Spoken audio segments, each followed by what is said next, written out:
오늘 하나님의 말씀은 마태복음 2장 23절의 말씀 되겠습니다. 함께 읽겠습니다. 나사렛이란 동네에 가서 사니 이는 선지자로 하신 말씀에 나사렛 사람이라 칭하리라 하심을 이루려 함이로라. そしてナザレという町に行って住んだ。そこでは預言者たちを通してこの方はナザレ人と呼ばれると言われたことが聴取するためであった。마타이노 리노 니주성. 오늘은 우리가 크리스마스 성탄일 성탄 주일 예배로다 드리고 있습니다. 그러니까 우리가 이 시간 생각할 것은 뭐냐면 성탄이 우리에게 주는 의미를 이제 한번 생각을 해보는 시간이기 때문입니다. 그 인생이라는 것은 이렇게 보면은 욥기에는 재와 같다고 그랬어요. 인생은. 근데 시편에는 뭐냐면 들풀과 같다고 그랬어요. 그러니까 오늘 있다가 내일 사라지고 또 그 불이 붙으면 화락 타서 없어져가지고 남는 건 재와 같다. 재라는 건 뭐냐 바람 불어오면 다 거기서 없어지는 거. 이렇게 그렇게 표현을 했어요. 그게 태어나서 사람이 뭐 살다가 죽는다. 이건 모든 인간이 다 똑같은 거예요. 뭐 어떤 인간인데 아마 진시황도 오래 살라고 애썼지만은 일찍 죽었어요. 이 역대 그 권력가들이 그 권력을 누리고 싶어가지고 전부 그냥 오래 살기를 원하는 거예요. 여기 이제 시진핑도 지금 중국도 그렇고 러시아도 그렇고 뭐 자기네들이 얘기하잖아. 최하 120에서 150은 살아야 된다고. 이게 그렇게 오래 왜냐 그 권력이 이렇게 좋으니까 자기네들이 그 마음대로 그 사람 위에 서가지고 하나의 자기가 이게 그런 마음이 어디서 나오냐면은 자기가 신이라고 생각을 할 때 이런 마음이 나오는 거예요. 그러니까 그 오래 살라고 아주 장수를 하는 사람들 보면은 장수를 원하는 사람들 보면은 전부 뭐 절대적인 권력을 가지고 신같이 행동을 하고 그러는 거예요. 그러니까 지금도 이 시대에도 시대마다 그런 사람들이 계속 있는 거예요. 그러니까 근데 결국 인간은 다 죽는 걸 누구든지 다 죽어요. 그 식물도 다 죽어요. 동물들도 다 죽어요. 뭐 아무리 뭐 거북이가 1000년 산다 그럼 1000년 후에 어떻게 되냐 죽는 거라는 거죠. 그 기간이 어떻게 되느냐? 그렇게 그것이 좀 다를 뿐이라는 거죠. 그러는데 이러한 인류의 역사상 인간의 모든 인간사 중에서 하나 예외인 분이 있다는 거 예수 그리스도라는 겁니다. 죽었어요. 분명히 죽었어. 근데 다시 살아났대요. 그러니까 죽은 게 아닌 게 돼버린 거죠. 그러니까 다 한 분이에요. 그렇기 때문에 우리 그리스도교가 이렇게 아주 위대하다고 얘기할 수 있는 겁니다. 근데 이 성탄절을 지으면서 우리가 생각해 볼 건 뭐냐면은 예수 그리스도의 탄생 전의 일과 그 탄생 그러한 그 주의, 그 탄생 부분에서 일어나는 그 모든 일이 그러한 일련의 사건들이 전부 가리키는 것은 뭐냐면 예수 그리스도가 구세주라는 걸 가리키고 있는 거예요. 그러니까 우리가 이 부분을 아주 많이 생각을 해야 되는 거예요. 탄생도 예언에 의해서 탄생됐어요. 그리고 또 이 성령의 인도를 따라서 또 가게 된 거죠. 지금으로 말하면 주민등록 이런 거지만 인구조사 그런 거 가게 된 거예요. 그리고 그것에서 그 동방박사가 와가지고 경배하는 바람에 헤로당이 굉장히 죽이려고 이제 애를 쓴 거죠. 헤로당이 왜 그리스도가 탄생하는 거를 싫어했냐면은 헤로당은 실제로 유대인이 아닌 거예요. 근데 유대인이 아니면서 로마가 이스라엘을 지배할 적에 유대인 총독으로다 근무를 한 거죠. 그러니까 그 사람은 굉장히 유대인이 되고 싶었던 거예요. 그러는데 유대인이 왕이 따로 나온다 그러니까 어떻게 가만둘 수가 없는 거죠. 그 시대적으로는 그렇게 보는 거죠. 그러니까 그렇게 해서 완전히 박해를 하게 되는 거죠. 그러니까 그러한 헤롯 왕으로부터 구해지는 과정, 동방 박사의 그 경배 오는 과정에서 또 가는 과정도 헤롯 왕한테 문제가 생길까봐 그 그리스도에게 문제가 헤롯 왕으로부터 그리스도에게 문제가 생길까봐 그 헤롯 왕을 저기 만나지 말고 바로 돌아가라 그랬어요. 그러고 나서 헤롯 왕이 죽었죠. 죽고 나서 그 꿈에 나타났죠. 나사렛으로 이제 귀환을 해라. 이렇게 이제 얘기를 하신 거예요. 이러한 일련의 사건들이 뭐냐면 예수 그리스도는 메시아라는 거죠. 바로 영생이 있다는 것을 얘기하고 있는 거예요. 이런 게 출생의 그러한 상황이 되는 거예요. 이러한 출생의 상황이 그 23절의 그 말씀은 이는 선지자로 하신 말씀에 나사렛 사람이라 칭하리라 하심을 이루려 함이라. 이렇게 말했어요. 이 부분에 대해서 탄생에 대해서 완성이 됐다는 것을 우리에게 알려주는 겁니다. 사람이 이런 과정에서 문제가 많이 있어가지고서 위험할 수도 있는 상황인데 그대로 완성이 됐다는 거예요. 이 탄생이 완성이 됐다는 거예요. 오늘 제목을 탄생의 완성으로다가 우리가 정하고 은혜를 받는 시간이 되는 겁니다. 그러니까 완전하게 탄생에 대해서 그리스도의 탄생에 대해서 흠잡을 게 하나도 없이 완벽하게 탄생이 완성됐다는 거예요. 이루어졌다는 것을 우리에게 얘기하고 있는 겁니다. 그러니까 그 탄생이 그리스도의 그 일생을 우리가 이렇게 본다면은 첫째 탄생이죠. 그리고 그 다음에는 사역이에요. 그리스도로 사역을 했어요. 그 다음에를 본다면 그 다음에는 십자가의 죽음이에요. 그 다음에 나온 것이 뭐냐면 요것만큼은 누구도 아무리 그 타종교에서 큰 소리를 치고 뭐 이래도 요것만은 모방을 할 수가 없는 부활이라는 겁니다. 이렇게 네 가지의 그 과정이 있는 거예요. 그 그리스도의 일생 중에서. 근데 탄생은 맨 앞에 과정이에요.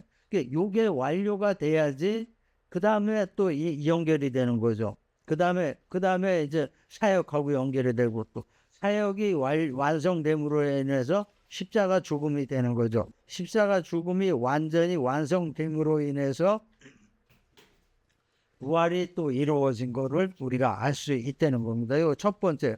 그러니까 굉장히 이 부분이 시작의 완성, 이 시작 부분의 완성이라는 게 중요한 의미를 가지고 있는 거예요. 그것은 뭐냐면 구약의 예언의 성취, 또 동시에 신약에서의 그리스도의 현현 나타나심으로 인류 구원의 거대한 프로젝트의 시작점이 완성이 됐다는 거예요. 시작이 완성이 됐다는 것을 우리가 알 수 있는 겁니다.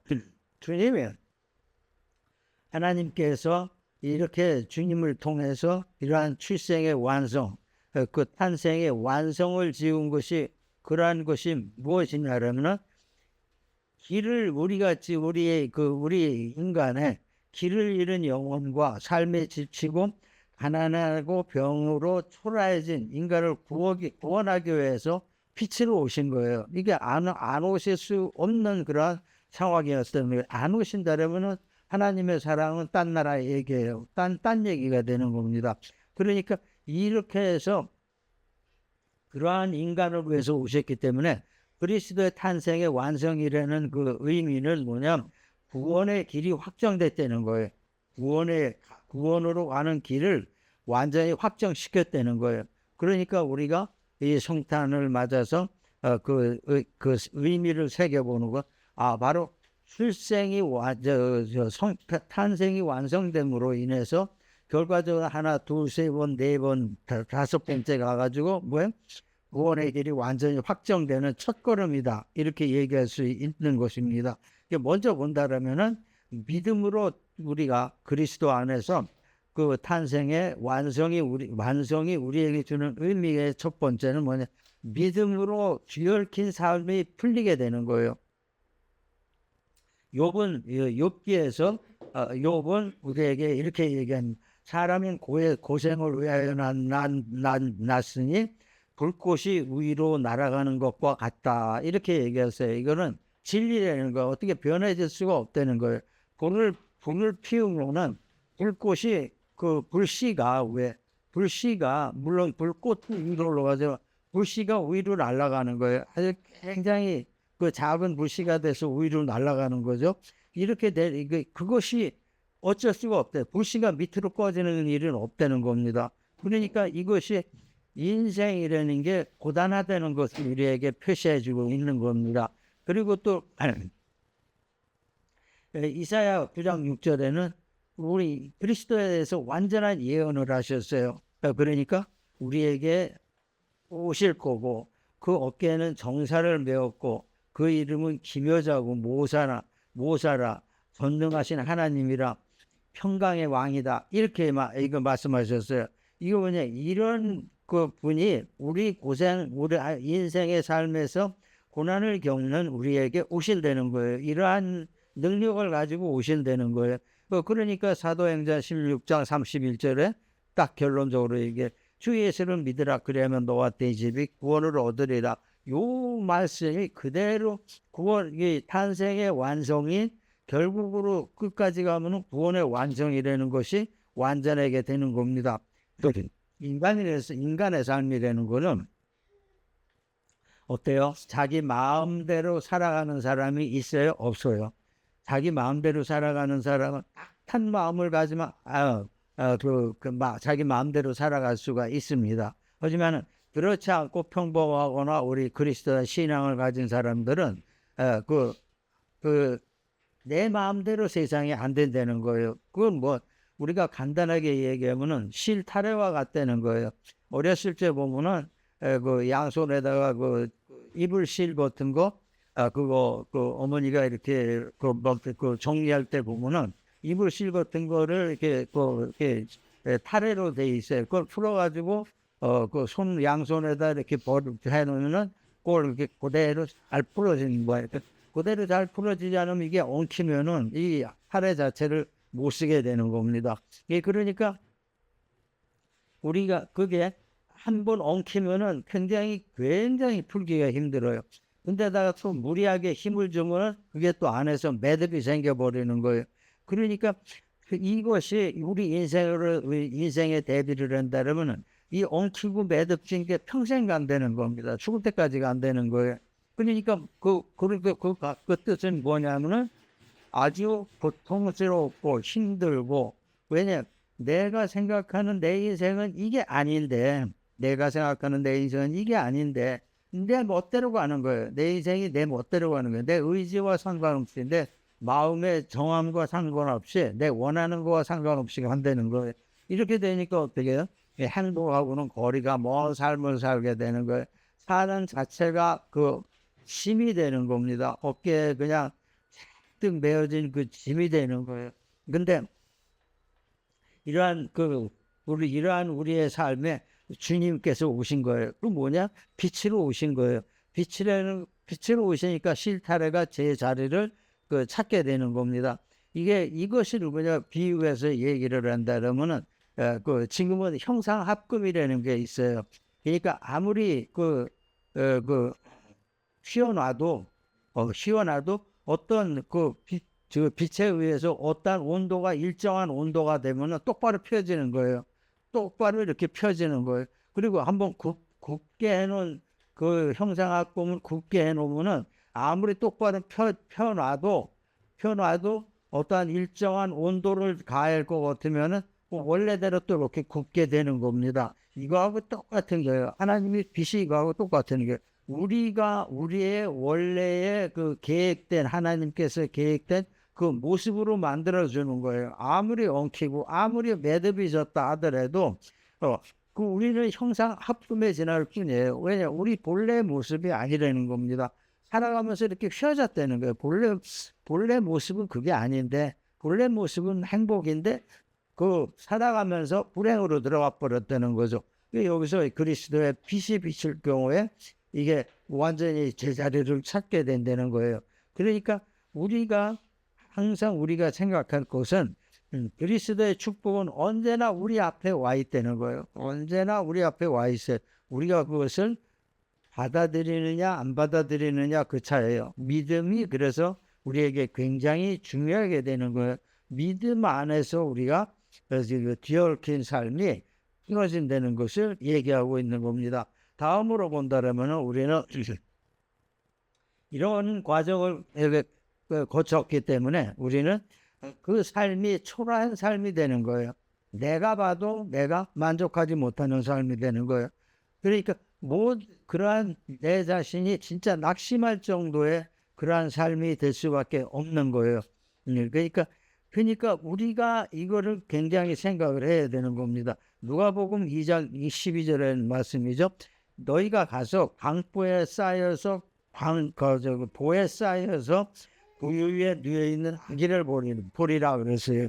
그가 그리스도고 그것이 표적이 된다 이렇게 됐어요. 그리스도에 대해서 그렇게 얘기하신 거예요. 그러니까 요한복음 1장 14절에는 말씀이 육신이 돼서 우리의 거하심에 영광을 보니 독생자의 하나님 아버지의 독생자의 영원한 은혜와 진리가 우리에게 충만하더라 그래. 우리가 믿음 안에 들어갔을 때 그리스도의 믿음 안에 들어갔을 때 은혜와 진리 속에서 살게 된다는 겁니다. 또 고린도후서 8장 9절에는 그리스도의 은혜가 어떤 것이냐 구체적으로 얘기했어요. 하나님이 가난하게 됨으로 말미암아 너희를 가난하게 된 것은 너희를 부욕해 하기를 위함이라 그랬어요.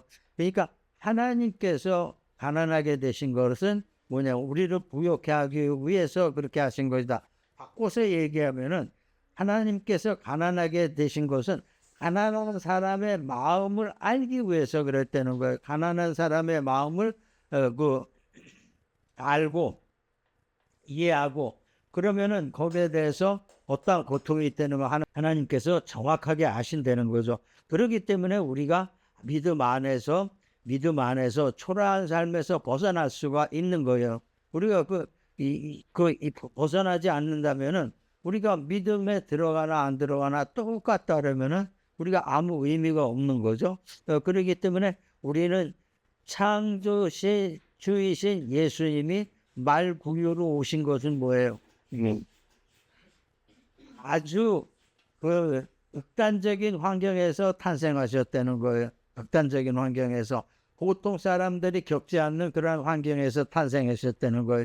그러니까 아무리 탄생이 어렵고 힘들고 무가치하고 초라한 탄생이라도 그것을 예수님은 받아들인다는 거예요. 이해를 하고 받아들이고 경험을 하셨으니까 그걸 다 안 되는 것을 우리에게 알려주시는 거예요. 그러니까 너희에게 부족한 것이 무엇이라는 것, 너희가 부족한 것이 무엇이라는 걸 아시는 거예요.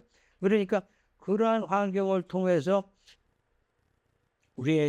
초라한 우리에게 은혜를 주시는 거예요. 그 은혜를 주님은 주시는 거예요. 그러니까 우리가 그 성탄을 맞아요. 두 번째 생각할 것은 뭐냐? 우리는 이미 부유한 사람이라는 거죠. 그리스도 안에서 우리는 이미 부유한 사람이라는 거예요. 이미 그것을 모든 것을 우리에게 복을 주시고 그러한 것을 초라한 삶에서 벗어나도록 하셨으니까 이미 우리는 부유한 사람이라는 거예요. 첫 번째는 우리가 그리스도 안에서 뒤엉킨 삶이 풀린다는 거죠. 근데 뒤엉킨 삶이 풀리는 풀려도 그러한 초라한 삶을 사는 것이 아니라는 거예요. 우리가 부유한 삶을 살아야 된다는 것을 얘기하고 있는 거예요. 그 다음에 본다면 이 부분이 아주 굉장히 중요한 부분인데 용서와 위로를 받는다는 거예요. 하나님 앞에서 용서와 위로를 받는 거예요. 그러니까 분명하게 누가복음 2장 10절에 말씀하셨죠. 내가 백성에게 기쁜 소식을 전한다. 기쁜 소식을 전하기 위해서 왔노라. 이렇게 말씀하셨어요. 기쁜 소식이 뭐냐? 바로 인생의 행복을 가르쳐 준다는 겁니다. 인생의 행복이 무엇이라는 걸 가르쳐 준다는 거예요. 이것이 뭐냐?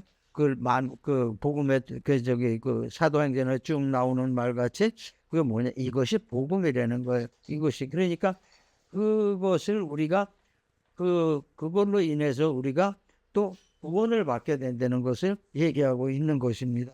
갈라디아서는 보면은 4장 5절에 보면은 율법 아래에 있는 자들을 속량하시고 우리가 여태까지 알게 모르게 지냈던 모든 것이 그 죄가 되는 그러한 모든 부분을 그대로 다 속량하신다는 거예요. 그리고 자녀가 되게 하셨다는 것을 우리에게 알려주시는 겁니다. 그러니까 이거보다 이런 거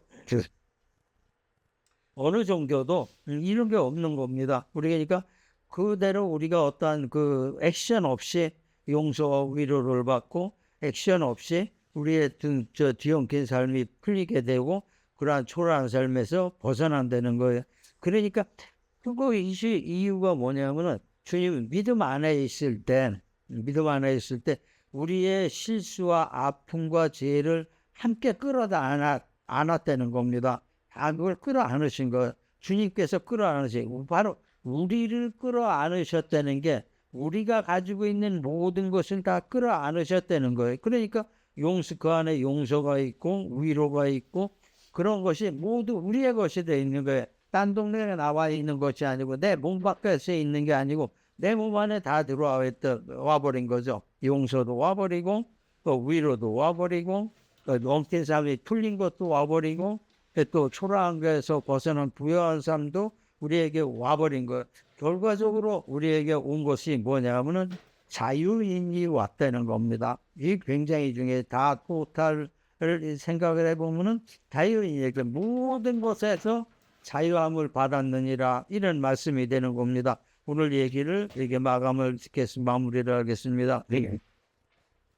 주님은 항상 우리를 보실 때 우리의 있는 그대로를 사랑하십니다. 우리가 뭐 잘못돼 있다 그럼 잘못됐으니까 너는 잘못을 다 고친 다음에 와라 이런 것이 아니고 너 잘못된 그러한 상태를 그대로 다 받아들이시는 거예요.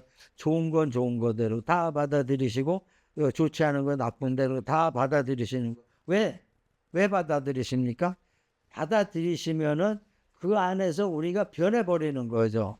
그게 그냥 있는 게 아니에요. 나쁜 사람이 악을 행한 사람이 악을 한 그 악이 있는 그대로 주님께서 받아들이셨는데 그 악이 그냥 있냐? 그렇지 않아요. 하나님 앞에 안에 들어가면 받아들였을 때 우리가 안으로 들어갔을 때 또 악이 녹아진다는 겁니다. 녹아져서 선으로 바뀐다는 것을 우리가 알 수 있는 거예요. 그렇기 때문에 주님께서 우리를 있는 그대로를 받아들이는 거예요. 이걸 잘못 얘기하면은 내가 잘못을 해석하면 내가 주님 안에 들어가서도 나는 원래 나쁜 놈이니까 나쁜 짓 해도 괜찮아가 아닙니다. 절대 아니에요. 그거는. 왜냐 주님 안에 들어갔을 땐 우리가 잘못된 상태로 주님 안에 들어갔을 때 그 잘못된 상태가 변화되는 거예요. 주님 안에서 변화되는 거예요. 변하지 않는다면은 그걸 진짜 나쁜 사람이 되는 거죠. 진짜 나쁜 사람은 뭐냐? 주님을 받아들이지 않는 사람들이에요. 그러니까 우리가 여기서 그거를 그대로 알 수 있는 거예요. 그러니까 이렇게 될 경우에 우리의 삶의 모든 것, 육체로부터 마음으로부터 건강으로부터 모든 믿음으로부터 이것이 뭐냐? 내 것이 아니고 하나님의 것이 되는 거예요. 내 것이 아니에요. 이 부분도 상당히 중요하죠. 내 것이 아니기 때문에 내가 하나님 안에 들어가서 내가 변할 수 있다는 겁니다. 변하게 된다는 것을 얘기하고 있는 겁니다. 우리가 믿음 안에서 탄생의 기쁨을 항상 누려야 되는 거예요. 이게 시작점이 되는 거예요. 이러한 믿음 안에서 탄생의 기쁨을 누리는 여러분과 여러분의 가정이 되시기를 주님의 이름으로 축원합니다.